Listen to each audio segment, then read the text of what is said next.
اصل تاغوت جو ہے دین تصوف ہے، جس میں بابوں کو مشکل کشا بنا کے پیش کیا جاتا ہے اللہ کے مقابلے پر، ایاک نعبد و ایاک نستعین، اور ختم نبوت کے اوپر ڈاکہ مارا جاتا ہے کہ جب یہ اپنے بزرگوں کو رسول اللہ کے مقابلے پر لے آتے ہیں، پھر کہتے ہیں نہیں نہیں کوئی ایسی بات نہیں۔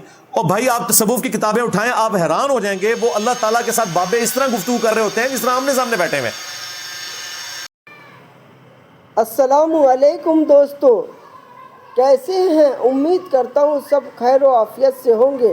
آج کا ریئیکشن ویڈیو ایک بہت ہی امپورٹنٹ ٹاپک پر ہے۔ غوث پاک نے دعوے نبوت کیا تھا، اور ساتھ ہی کچھ بریلوی صوفی علماء جیسے کوکم نورانی، امین القادری، جمال الدین قادری نے یہ بیانات دیے ہیں ختم نبوت کے بارے میں۔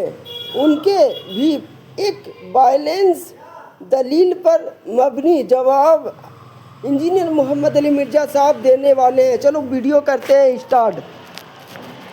نستعین، اور ختم نبوت کے اوپر ڈاکہ مارا جاتا ہے کہ جب یہ اپنے بزرگوں کو رسول اللہ کے مقابلے پر لے آتے ہیں، پھر کہتے ہیں نہیں نہیں کوئی ایسی بات نہیں۔ اور بھائی آپ تصوف کی کتابیں اٹھائیں، آپ حیران ہو جائیں گے، وہ اللہ تعالیٰ کے ساتھ بابے اس طرح گفتگو کر رہے ہوتے ہیں جس طرح آمنے سامنے بیٹھے ہوئے۔ رابعہ بصریہ نے اللہ سے یہ کہا، اللہ نے جواباً یہ کہا، کوئی موڈ نہیں لکھا ہوا کہ خواب میں ہوا، بیداری میں ہوا، نہیں، بالکل وہ اسی طریقے سے جیسے نبی اور اللہ کا رشتہ ہے اس طریقے سے پریزنٹ کرتے ہیں وہ۔ بس غلام احمد قادیانی دجال نے شراب کہہ کے پی لیا، ان کے بابے شراب کو انگوروں کا جوس کہہ کے پیتے رہے، بچ گئے، اور نبی کا ورڈ بول کے پھنس گیا۔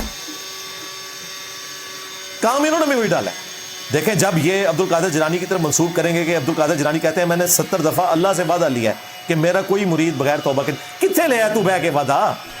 سیدنا غوث پاک رضی اللہ تعالیٰ عنہ فرماتے ہیں اللہ تعالیٰ نے مجھ سے وعدہ کیا، محبوب ہے نا، وعدہ کیا ہے کہ وہ میرے دوستوں، محبت کرنے والوں، نام پکارنے والوں اور میرے بارے میں اچھا عقیدہ رکھنے والوں کو جنت میں داخل فرمائے گا۔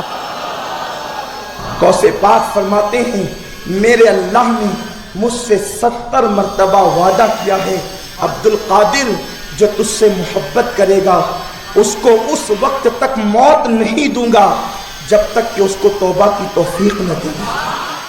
561 ہجری میں تم فوت ہو رہے ہو، ہم تو صرف 61 ہجری میں جو فوت ہوئے ہیں نا، جو کربلا میں مولا حسین کے مقابلے پہ آئے تھے، ہم تو ان بابوں کو نہیں مانتے، تم تو پھر بھی 561 میں ہو، کیونکہ 61 ہجری میں واقعہ کربلا ہوا تھا، 561 میں عبد القادر جیلانی فوت ہوئے ہیں۔ اور یہ میں ان کی وجہ سے کہہ رہا ہوں، یہ اپنے بزرگوں کو جو تختہ مشق بنواتے ہیں نا، یہ وجہ خود بنتے ہیں، یہ کہتے ہیں نہیں انہوں نے یہ کہا ہے، ہم کہتے ہیں بقول ان کے۔ اب بابا جی نے اگر کوئی گلہ کرنا ہے نا تو اپنے ماننے والوں سے کریں، ہمیں کوئی انٹرسٹ نہیں بابے نے کہا یا نہیں کہا، ہم کہتے ہیں جو بقول ان کے۔ اب مجھے بتائیں 70 دفعہ اللہ سے عہد لیا ہے، اس میں اور دعوے نبوت میں کیا فرق ہے؟ بلکہ یہ تو خدا سے بھی بڑھاتے ہیں، وہ کہتے ہیں چھڑ دو بھی عبد القادر پہ گیا جے قادر دیا میں گلاں سناواں اپنے بابے دیاں تے تھانوں پٹھا کر کر ماراں۔ میں تو اللہ دی قسمیں ڈردا ہاں، جڑیاں گلاں بابے غوث پاک نے فرمائیاں، آپ دا ایک مرید ہو گیا فوت، ہن سنو، فرماتے ہیں ایک بندہ فوت ہو گیا تو اس کی قبر میں جب فرشتے اس کو عذاب دینے لگے نا گر سے، تو بابا اور ہی چلے گئے قبر۔ ہن مرزا جیل میں بولے گا اٹھے غوث پاک کہاں سے چلے گئے؟ ایک کتے دے دماغ میں پاؤنک تو سوا کچھ نہیں آؤں، کتے دے دماغ میں پاؤنک تو سوا کچھ نہیں آؤں، کچھ نہیں آؤں کہ کیسے یہ قبر سے نکلے گئے۔ بابے اور ہی فرماتے ہیں بھائی وہ مرید تھا میرا غوث پاک، تو میں نے اپنے رب سے کہا پروردگارہ نسبت میری ہے انہوں چھڑ دے، تو اللہ پاک نے فرمایا ایک گل بڑی لمبی ہے میں وچوں حذف کر رہا ہوں۔ اللہ پاک نے ارشاد فرمایا فرشتیوں ہٹ جاؤ پیچھے، عبد القادر وچ پہ گئے۔ اس کے خلاف کوئی دھرنا دیا کسی نے؟ کوئی نکلا باہر کہ خدا سے بھی بڑھا دیا؟ اللہ تعالیٰ نے اسرائیل کو روح نکالنے کے لیے بھیجا، وچ عبد القادر پہ گیا، اور چھڑ دو ان وچ انجینئر پہ گیا، جو ہے میرا نبی سا ہے ہی کوئی نہیں، تیرے بابے تھے شاہ ہی کوئی نہیں۔ ٹارزن بنا کے بابوں کو پیش کرتے ہیں۔ ختم نبوت والا معاملہ تو پیچھے رہ گیا، انہوں نے تو خدا سے بڑھا دیا اپنے بزرگوں کو۔ ان لوگوں نے جا کے ختم نبوت کے مقدمے لڑنے ہیں جن کی توحید بھی ناقص، جن کا عقیدہ ختم نبوت بھی ناقص. یہ کہانیاں کروانی چھوڑو. تم لوگ صرف اینٹی قادیانی کام کر سکتے ہو. ختم نبوت پہ تم لوگوں نے کام کیا ہوتا نا، اگر یہ قادیانیت کا فتنہ اتنے ملکوں میں نہ پھیلتا. تم لوگوں نے انہیں گراؤنڈز پرووائڈ کیے. ان کے پاس سارا سہارا یہی بزرگ بابوں کی لکھی ہوئی باتیں. ہم کہتے ہیں اس نے اپنے آپ کو بروزی نبی کہہ دیا، ذلی نبی کہہ دیا. بالکل کلمات کفر ہیں، دار اسلام سے خارج ہیں. لیکن وہ جو اس نے لکھا ہے نا، وہ آپ دیکھیں کس طرح اس نے ڈرتے ڈرتے یہ گند گولا ہے کہ جی ختم نبوت کی برکت سے جو امت کو یہ کام شفٹ ہوا ہے، میں رسول اللہ کی ختم نبوت کے کام کو اس حوالے سے آگے لے کے چل رہا ہوں. خاتم النبیین وہ ہیں، میں تو صرف ذلی نبی ہوں. بعد میں بھی جہاں کہیں اس نے کہا نا کہ میں محمد ہوں، یہ وہ، اس نے اسے کلیریفائی کیا کہ میں اس سے مراد محمد بن عبداللہ نہیں لے رہا، میں منصب کے پوائنٹ آف ویو سے اور ذلی نبی ہونے کے حوالے سے بات کر رہا ہوں. یہ ذہن میں رکھیے گا. لیکن ان کے بازید بستامی نے تذکرۃ الاولیاء میں ان کے بابے نے نقل کیا، اس سے پوچھا گیا عرش کیا ہے، انہوں نے کہا عرش میں ہوں. پوچھا گیا کرسی، انہوں نے کہا کرسی میں ہوں. ان کا حضرت یہ آپ اتنے بڑے بڑے دعوے کر رہے ہیں، آپ سے پہلے تو اتنے انبیاء گزرے ہیں، حضرت ابراہیم علیہ السلام، موسیٰ علیہ السلام. انہوں نے کہا میں ہی موسیٰ ہوں، میں ہی ابراہیم ہوں، میں ہی محمد ہوں. نعوذ باللہ. اینڈ پہ جا کے اس نے کہا میں ہی حق ہوں، یعنی اللہ، انا الحق. صوفی جب حق کہے نا تو اللہ کو کہتے ہیں. وہ تو کتابیں لاہور سے پرنٹ ہو رہی ہیں، ٹی ایل پی نے کبھی وہاں دھرنا نہیں دیا، کیونکہ اللہ معافی دے وہ کھرا اپنے کار نکل آئے گا، اس لیے نہیں ادھر دھرنے دیتے. یہ ہمارے اوپر ہی آگے مسلط ہوتے ہیں یہاں پہ. تو اینٹی قادیانی کی بجائے ختم نبوت کام کرو، کہ خواہ غلام احمد قادیانی دجال ہو یا کوئی چشتی دجال، کوئی تھانوی دجال، کوئی شبلی دجال، بقول تمہارے، کیونکہ تم مانتے ہو کہ یہ ان کی معرفت کی باتیں ہیں. ہم نہ ان کی کوئی وکالت کرتے ہیں، کیونکہ قیامت والے دن اللہ تعالیٰ نے پوچھ لیا کہ بھئی یہ تو کام ڈال کے گئے تھے، تو انہوں نے دفاع کیوں کیتا ہے، پھر میں کیا کروں گا. ہم کہتے ہیں جو رپورٹڈ ہے، رہی وہ شخصیات وہ اللہ کو جواب دیں، جو ان کی طرف منسوب تعلیمات ہیں ان پہ ہم کفر کی بات کریں گے. بالکل ان کے کفر میں شک کرنے والا بھی کافر ہے جو ان کی یہ باتیں موجود ہیں. رہا ان کا معاملہ، وہ اللہ کے پاس جا چکے ہیں. ہمارے سامنے ہوتے ہیں تو ہم ان کو بھی آڑے ہاتھوں لیتے ہیں، سیدھی سی بات ہے. وہ سارے اپنے اپنے زمانے کے باپا جانی تھے نا، سیدھی سی بات ہے.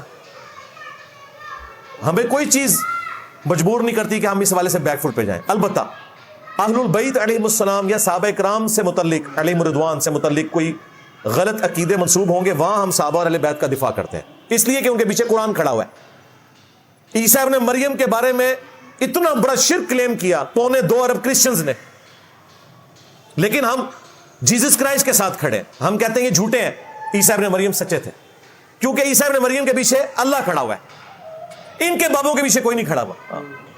اس لیے ہمیں کوئی چیز مجبور نہیں کرتی کہ ہم خود سے ان کا دفاع کرنا شروع کر دیں. نہیں، انہوں نے نہیں کیا ہوئے گا اس طرح، وہ اس طرح نہیں ہو سکتے، وہ تو بڑے چنگے سن. ہمیں کوئی بات مجبور نہیں کرتی. اب یوٹیوب کی برکت سے آپ لیپا پوتی نہیں کر سکتے. آپ کر لیں گے، آپ کی آنے والی نسلیں نہیں مانیں گی. جب آپ لوگوں کی ذلت اور رسوائی مناظروں میں ہوگی صرف اس وجہ سے کہ آپ نے اپنے بابوں کے دفاع کی خاطر، کیا فرق پڑتا ہے یار؟ سارے بابے بھی بلی چڑھ جائیں ختم نبوت کی خاطر، کیا فرق پڑتا ہے؟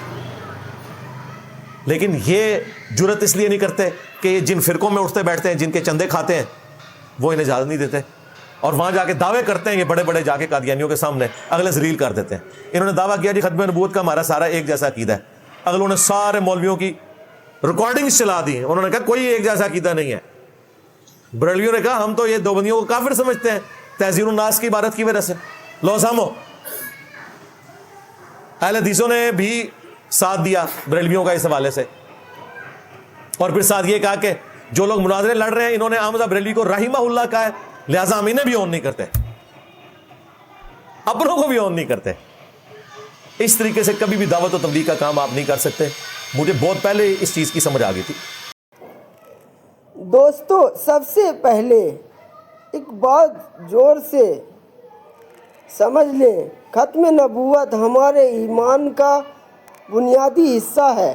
قرآن و حدیث، صحیح حدیث سے یہ بالکل ثابت ہے کہ نبی کریم صلی اللہ علیہ وسلم کے بعد کوئی نبی پیدا نہیں ہوگا.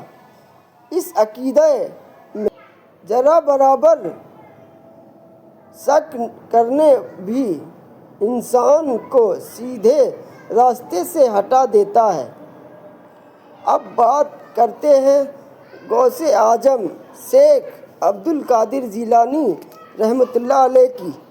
کچھ لوگ ان پر جھوٹ باندھتے ہیں کہ انہوں نے نعوذ باللہ نبوت کا دعویٰ کیا۔ بھائی یہ سب غلط ترجمہ، غلط روایتیں اور بزرگوں کی کتابوں میں لکھا ہے لوگوں کی اپنی ملکیت کے ترجمہ ہوتا ہے۔ غوث پاک رحمۃ اللہ علیہ اہل سنت کے عظیم بزرگ ہیں۔ ان کا عقیدہ قرآن و سنت کے مطابق تھا۔ انہوں نے کبھی اپنے مقام کو نبی کریم صلی اللہ علیہ وسلم کے مقام کے قریب تک بھی نہیں لے